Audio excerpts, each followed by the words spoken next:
Assalamualaikum, salam hormat bersulagi menerusi inklusif saya Wan Syarina. Anda sedang menonton siaran TV1. Dan kalau biasanya kita menyentuh tentang sains dan teknologi, mungkin antara wawasannya ialah untuk mensainskan dan menteknologikan rakyat. Tapi kali ini mesti datang dengan visi untuk merakyatkan sains dan teknologi. Ini antara yang disebut oleh Menteri Sains, Teknologi dan Inovasi yang akan meraihkan ulang tahun pertama sebagai menteri pada portfolio itu pada September, dan bersama-sama kita lah Datuk Seri Dr. Adham Baba. Assalamualaikum Datuk Seri. Waalaikumsalam warahmatullahi wabarakatuh. Terima kasih kerana bersama kami hari ini. Baik, mungkin pertama sekali kita ingin mendapatkan pemahaman berkenaan dengan usaha yang Datuk Seri initiate untuk merakyatkan sains dan menginsankan teknologi. Apa yang perlu kita faham tentang itu? Ya, merakyatkan sains dan menginsankan teknologi merupakan salah satu daripada apa yang kita lihat sebagai aspirasi keluarga Malaysia yang diilhamkan oleh Yang Amat Berhormat Perdana Menteri. Jadi penjajaran aspirasi keluarga Malaysia ini bertepatan sekiranya kita merakyatkan perkara yang dibawa kepada mereka. Jadi merakyatkan sains ini merupakan salah satu agenda yang termasuk dalam penjajaran keluarga Malaysia, iaitu melibatkan keterangkuman inklusif, kedua kebersamaan dan kesyukuran. Dan dia dipadukkan dengan menginsankan teknologi supaya kita tahu dalam kehidupan seharian kita tidak boleh lari daripada terlibat dalam teknologi. Untuk itu kita mengilhamkan tema merakyatkan sains dan menginsankan teknologi dalam kehidupan. Dan ia mestilah balik kepada rakyat. Untuk itu, kita sebenarnya ingin memacu apa yang telah termaktub dalam Dasar Sains Teknologi Inovasi Negara 2021-2030, di mana pada peringkat akhir nanti kita akan menjadi high-tech nation pada 2030. Jadi dengan ada Dasar Sains Teknologi Inovasi ini yang digabungkan dengan beberapa dasar daripada kementerian-kementerian lain supaya dia dilihat sebagai pemacu kepada peningkatan ekonomi. Dan untuk menjalankan dasar ini, dia perlu ada enabler, perlu ada pemacu ataupun pendaya upaya. Dan pendaya upaya ini kita laksanakan melalui konsep MY STIE 10-10, iaitu My Sains, Teknologi, Inovasi dan Ekonomi 10-10. Yang mana 10 yang kita sebut di atas tu ialah economic driver ataupun pemacu ekonomi, dan 10 itu merupakan teknologi driver. Dan teknologi yang disebut sebagai teknologi driver itu antaranya ialah seperti teknologi sensor, teknologi blockchain, teknologi sistem AI yang termaju, sistem advanced material, dan juga berkaitan dengan penciptaan 3D, 4D. Dan yang terkini tentu rakyat ingin tahu ialah 5G. Ya, jadi inilah antara perkara yang disebut sebagai pembuli daya. Walaupun kita melihat balik kepada Dasar Sains Teknologi Inovasi yang mana ada 6 trust, ada 20 strategi dan 40 inisiatif. Trust yang pertama merupakan trust di mana kita kena bangunkan ekosistem. Ekosistem sains, teknologi, inovasi supaya rakyat memahami perkara tersebut. Dan ini perlu disebarluaskan seberapa banyak yang boleh. Dan kita mengadakan beberapa penyelesaian bersama rakyat lah berkenaan dengan apa yang telah kita sebutkan. Dan melalui trust pertama, iaitu pembangunan ekosistem, kita perlu bangunkan beberapa plan hala tuju. Dan plan hala tuju yang perlu kita laksanakan sama ada telah berada dalam kehidupan kita seharian ataupun yang baru. Antara plan hala tuju yang hari ini dilihat sebagai penting untuk memacu perkembangan teknologi ialah bidang kesihatan, iaitu plan hala tuju pembangunan vaksin. Plan-plan lain seperti plan nanoteknologi, plan blockchain, plan artificial intelligence dan juga plan yang berkaitan dengan pengomersialan, pembangunan dan penyelidikan serta penyelidikan pembangunan dan pengomersialan, plan hala tuju. Selain pada dasar yang berkaitan dengan sains, teknologi, inovasi, kita juga ada dasar yang berkaitan related kepada plan hala tuju tersebut seperti dasar angkasa Malaysia, yang mana kita tahu pada 22 bulan ini MISAT akan melancarkan MISAT 3D, iaitu satelit komunikasi untuk negara kita. Jadi dengan adanya pembulih daya melalui plan hala tuju ini, kita yakin merakyatkan sains itu merupakan salah satu agenda besar negara. Jadi sempena kita menyahut seruan negara atau kerajaan berkaitan dengan bagaimana kita menginsankan teknologi, kita mesti fikir ke hadapan bahawa teknologi yang terkini perlu dikuasai. Dan penguasaan ilmu berkaitan teknologi ini penting kerana kita rujuk kepada ekonomi terbaru. Kita lihat kepada perkembangan sihat beberapa tokoh-tokoh teknologi yang sangat terkenal seperti Bill Gates yang mengasaskan Microsoft, teknologi Microsoft, seperti Steve Jobs yang mengasaskan Apple, dan Jack Ma sendiri mengasaskan aplikasi e-commerce, dan juga Mark Zuckerberg yang mengasaskan teknologi yang berkaitan dengan internet. Dan juga yang terkini Elon Musk, teknologi berkaitan dengan satelit dan juga angkasa. Jadi kalau kita mau melihat menginsankan teknologi, ia perlu dekat dengan rakyat. Dan rakyat perlu menguasai teknologi untuk memastikan bahawa bukan sahaja kita dapat mendekatkan sains dengan rakyat, tetapi pembangunan ekonomi tersebut dapat kita laksana sebaik mungkin dalam agenda atau tema menginsankan teknologi ini.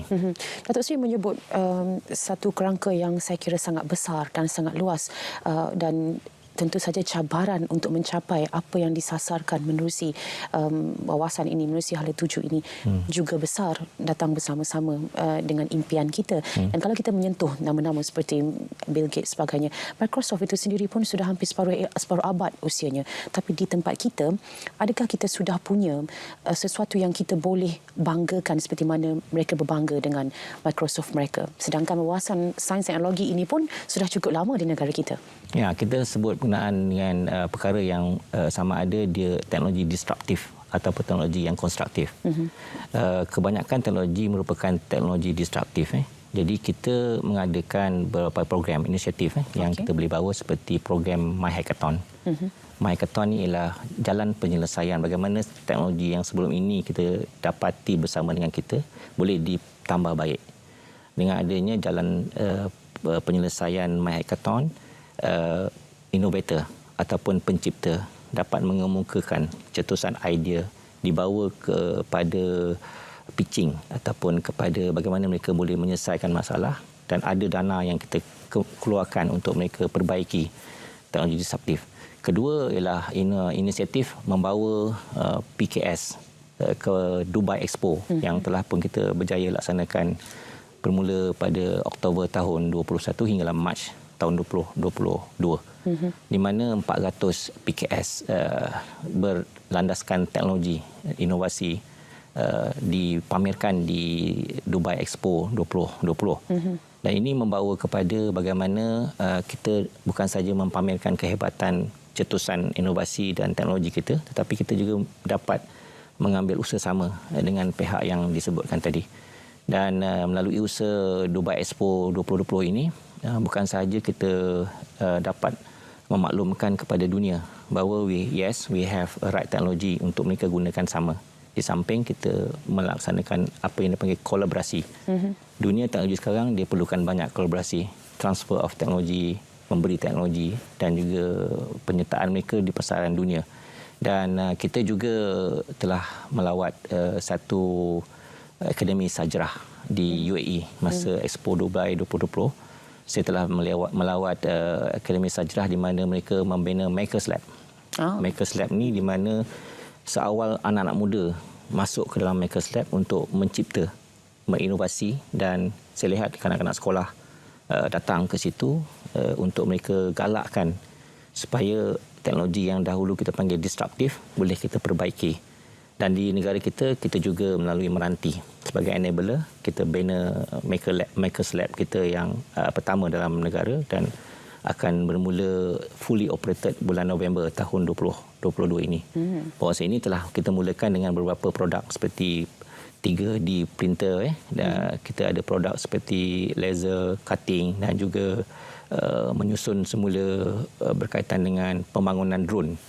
Jadi antara teknologi terkini yang perlu kita hubung kaitkan dengan apa yang saya kita sebut, teknologi ini selalu akan berubah, evolusi kepada teknologi baru. Okay.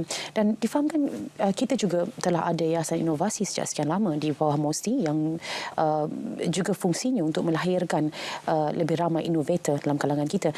Kalau saya tidak silap, tahun lepas Datuk Seri menyebut tahun ini disasarkan untuk Yayasan Inovasi mungkin melahirkan lebih 1,000 inovator perintis untuk 2022.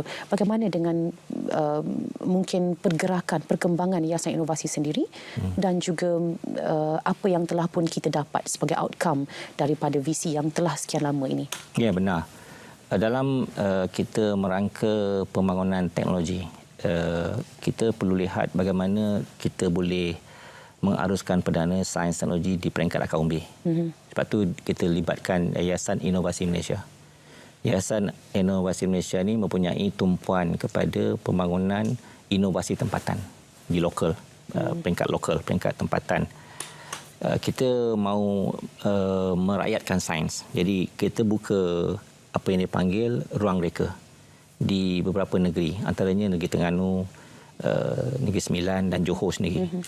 Kita berhajat untuk membuka lebih banyak ruang reka ini, dipanggil ruang reka Sains Teknologi Inovasi Ekonomi STIE, di mana penduduk tempatan akan ada akses kepada sains dan teknologi lebih dekat. Dan di situlah selama ini apabila mereka mempunyai penciptaan yang tidak pernah dikaitkan dengan sains. Contoh, mereka ada teknologi herba tempatan. Okay. Ya, mungkin di peringkat penduduk yang dikatakan sebagai penduduk orang asli. Mereka ada pokok yang dipanggil lemuju. Boleh dikaitkan dengan pembangunan kandis untuk dikaitkan dengan rawatan penyakit batuk. Jadi kita boleh kaitkan sains tu di akar umbi dengan sains dan teknologi di ruang reka tersebut. Melalui ruang reka ini, YIMS akan menggunakan dana yang membantu mereka. Kalau mereka berjaya mengekalkan proof of concept dalam pembangunan inovasi mereka, kita boleh mengeluarkan sehingga RM300,000 untuk membangunkan produk-produk.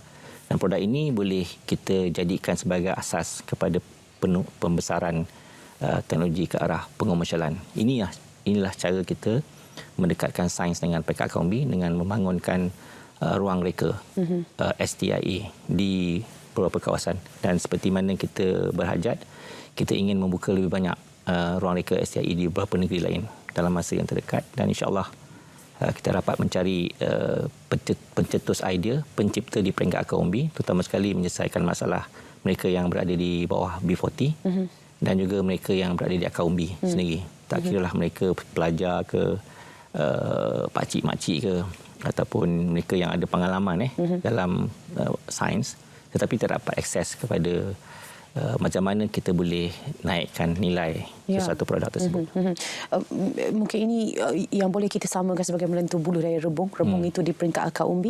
Cuma cabarannya ialah engagement dengan mereka, kerana kadang-kadang kita melentur masa mereka rebung, tapi bila mereka dah jadi buluh, kita biarkan mereka pergi melulu ke mana-mana dan setengah-setengahnya hilang terus dari radar, kerana kita jarang mendengar inovator-inovator Malaysia mencipta sesuatu yang membanggakan di peringkat antarabangsa dan kemudiannya dikomersialkan dengan jayanya.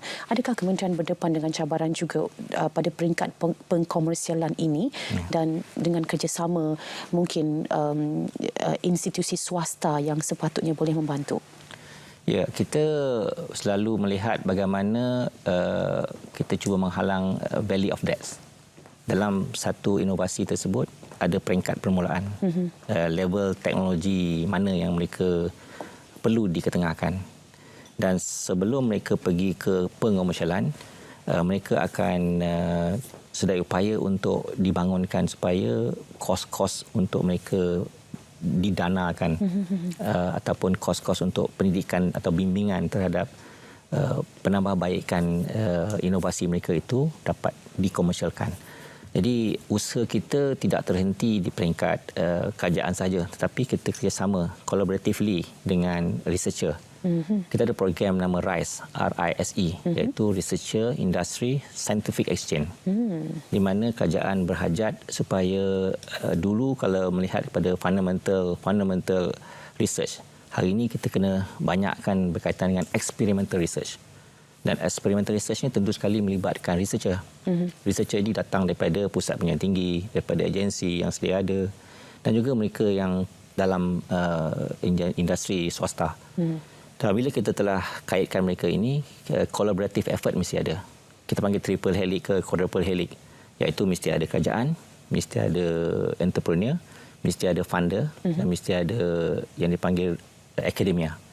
Jadi bila collaboratively berlaku perkara ini, maka kita dapat bangunkan cetusan inovasi tersebut ke arah apa yang kita hajatkan, iaitu boleh dikomersialkan dan digunakan. Jadi matching of apa yang diperlukan sekarang dengan apa yang perlu diberi keutamaan sangat penting. Jadi mesti merancang supaya kita ada program-program yang dikaitkan dengan bagaimana produk ini akhirnya demand ada. Dan demand tersebut perlu dilihat di peringkat dunia. Dan mesti melancarkan apa yang dipanggil Malaysian Commercialization Years. Telah bermula sejak beberapa tahun yang lepas, di mana produk-produk yang boleh dikomersialkan di peringkat antarabangsa melalui MCY, Malaysian Commercialization Years, yang pada hari ini terbukti ada beberapa produk yang boleh diketengahkan di peringkat dunia. Dan antara kejayaan besar kita, tentu sekali saya dah sebut banyak kali, ada satu syarikat yang berkaitan dengan drone. Jadi menduduki tempat pertama dalam sektor perkhidmatan drone di peringkat antarabangsa. Dan kita mengharap untuk mendengar lebih banyak lagi nama-nama jenama dari Malaysia yang boleh orang kata mengaum di peringkat antarabangsa. Terima kasih Datuk Seri kerana bersama-sama kami untuk slot pertama inklusif waktu ini, dan kabarnya akan ada banyak lagi yang boleh kita kongsikan, terutamanya berkenaan dengan krisis makanan yang dihadapi dunia, yang bagaimana sains teknologi dan inovasi di negara kita boleh juga membantu. Terima kasih untuk anda juga yang menonton Inklusif. Jumpa lagi pada lain masa. Teruskan bersama-sama kami di TV1.